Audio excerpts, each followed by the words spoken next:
ঠাকুর, মা, স্বামীজি শ্রীচরণে ভক্তিপূর্ণ প্রণাম জানিয়ে আজকের নিবেদন গিরিশচন্দ্র ঘোষ, স্বামী গম্ভীরানন্দ, শেষ পর্ব। 1891 খ্রিস্টাব্দে গিরিশের দ্বিতীয় পক্ষের অতি আদরের পুত্রটি কালগ্রাসে পতিত হইল। গিরিশবাবু শ্রীরামকৃষ্ণকে প্রাণ ভরিয়া সেবা করিবার জন্য পুত্ররূপে পাইতে চাহিয়াছিলেন। এই পুত্রের আচরণাদি দর্শনে তাহার বিশ্বাস জন্মিয়াছিল যে ঠাকুরই তাহার ঘরে আসিয়াছেন। অতএব ওই দৃষ্টিতেই পুত্রের সেবাদি চলিতেছিল। সে কুসুমকলি অকালে বৃন্তচ্যুত হইলে তিনি দুঃসহ শোকে ম্রিয়মাণ হইলেন। অথচ ঠাকুরকে বকলমা দেওয়াতে শোক প্রকাশেরও অবকাশ ছিল না। তিনি শুধু অন্তরেই জ্বলিয়া মরিতেছিলেন। এই শোকের কিঞ্চিত উপশমের জন্য তিনি এক অদ্ভুত উপায় আবিষ্কার করিলেন। প্রবীণ কবি নবীন ছাত্রদের ন্যায় স্লেট পেন্সিল লইয়া গণিতশাস্ত্রের চর্চায় মনোনিবেশ করিলেন। হোমিওপ্যাথিক চিকিৎসাও পুনর্বার আরম্ভ করিলেন এবং অভিনয়াদি নিত্যকর্ম হইতে অবসর লইয়া ভগবদালাপানে কাল কাটাইতে লাগিলেন।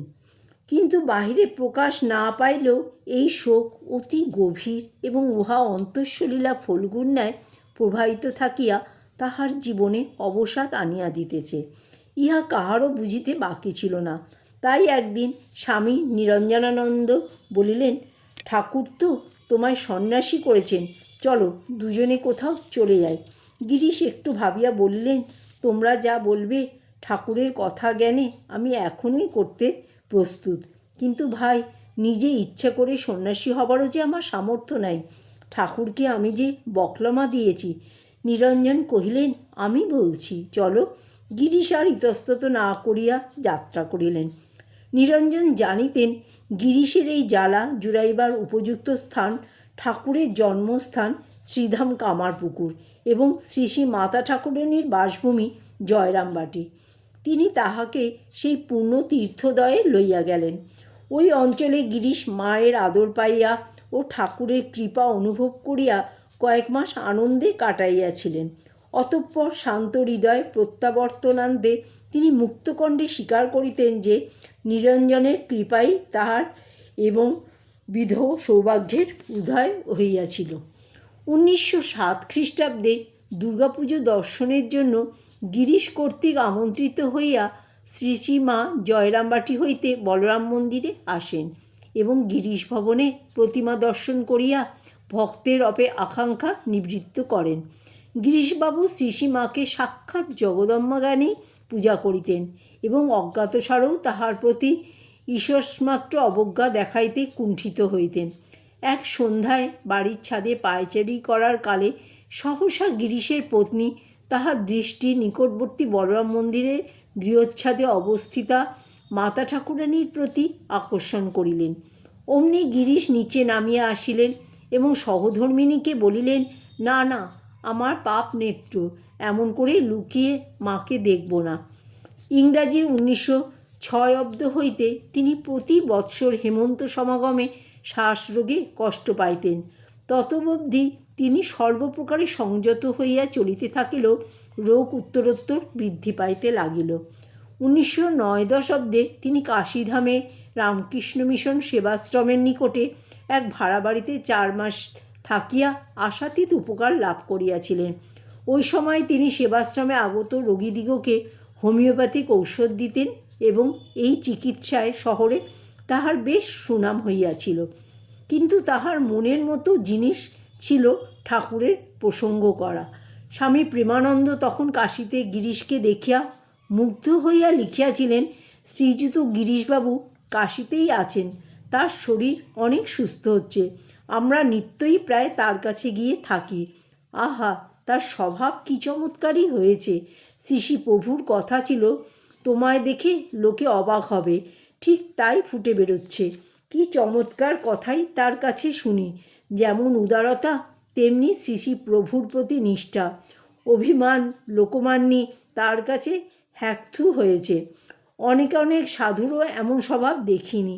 পরস্পর ছুঁয়ে শোনা হয়েছেন, তাই প্রত্যক্ষ করছি। আর আমাদের উপর কি অকৃত্রিম স্নেহ ও ভালোবাসা! ৬৮ বছর বয়স, কিন্তু বালকের মতো স্বভাব দেখি। শ্রী শ্রী ঠাকুরের কথা ও স্বামীজির কথায় একেবারে মাতোয়ারা। তার চাকর বাকর পর্যন্ত শ্রী শ্রী ঠাকুরের ভক্ত হয়েছে। সব প্রভুর মহিমা।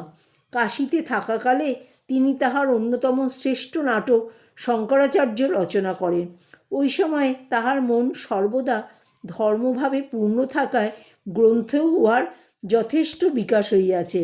রচনা শেষ হইলে তিনি শঙ্করটিলায় যাইয়া শঙ্করাচার্যের বিগ্রহের সম্মুখে উহা পাঠ করিয়া আসেন ও নাটকের প্রথম অভিনয়ে লব্ধ অর্থ শঙ্কর মঠে দান করেন। জীবন সন্ধ্যা যদিও ঘনাইয়া আসিতেছিল, তথাপি কাশী হইতে ফিরিয়া তিনি নব উৎসাহে রঙ্গালয়ের কার্যে যোগদান করেন। 1911 খ্রিস্টাব্দের 30 আষাঢ় বিজ্ঞাপনে ঘোষিত হইল যে গিরিশবাবু বলিদান নাটকে করুণাময়ের ভূমিকায় অবতীর্ণ হইবেন।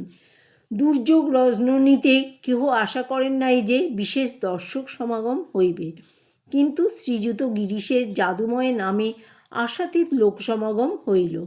বন্ধুগণ তাহাকে সেই ঝড় বৃষ্টির রাত্রে অভিনয় করিতে নিষেধ করিলেন, কিন্তু এত লোক আগ্রহ করিয়া আসিয়াছে, আর তিনি নামিবেন না, ইহা কিরূপ কথা। তাই সেই রাত্রে করুণাময়ের ভূমিকায় কয়েকবারই তাহাকে অনাবৃত দেহে রঙ্গমঞ্চে অবতীর্ণ হইতে হইল।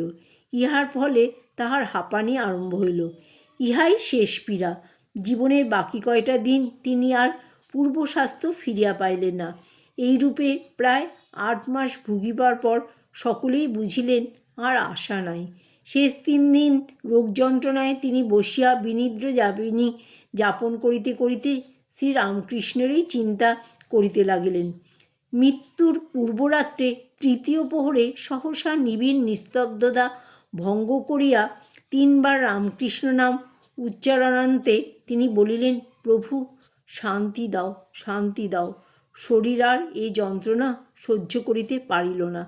পরদিন 8ই ফেব্রুয়ারি 1912 খ্রিস্টাব্দে বৃহস্পতিবার রাত্রি 1:20 সময় মহাকবি মহাপ্রয়াণ করিলেন।